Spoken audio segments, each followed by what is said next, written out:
আগেও দেখেছি আমরা কয়েক কেজি বা টন বিস্ফোরক উদ্ধার, আবার বিস্ফোরক উদ্ধার হচ্ছে। এক্ষেত্রে কি বিশাল বড় কিছু করার পরিকল্পনা ছিল?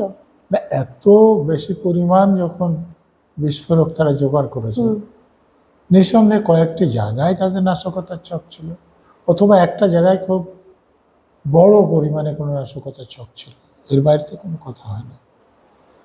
তাহলে এই দিল্লিটার বিস্ফোরণ, এটা কি কি কি মনে হচ্ছে? দিল্লিতে যে বিস্ফোরণ হয়েছে সেটা পরিকল্পিতভাবে করা বিস্ফোরণ না অ্যাক্সিডেন্টাল বিস্ফোরণ, পুলিশ এ ব্যাপারে এখনো কোনো সিদ্ধান্তে পৌঁছতে পারেনি। যেমন প্রত্যক্ষদর্শীরা প্রথমে বলছিল একাধিক লোক ছিল, পরে সিসিটিভি ফুটেজ দেখে পুলিশের লোকেরা বলছিল না, একজনই ছিল যিনি গাড়িটা চালাচ্ছিলেন। প্রথমে বলা হচ্ছিল যে এটা দাঁড়িয়ে ছিল, পরে পুলিশ বলছে যে না, গাড়িটা খুব আস্তে হলেও চলছিল। তো এগুলো তদন্ত হলে, এই সিসিটিভি ফুটেজটা দেখলে পুরোটা পরিষ্কার হবে, তখন একটা ধারাবাহিক ঘটনাক্রম উঠে আসবে। এই যে বিস্ফোরণ, নিরাপত্তা নিয়ে কি বলবেন? বিস্ফোরণ হওয়া মানে নিরাপত্তা বিঘ্নিত হওয়া।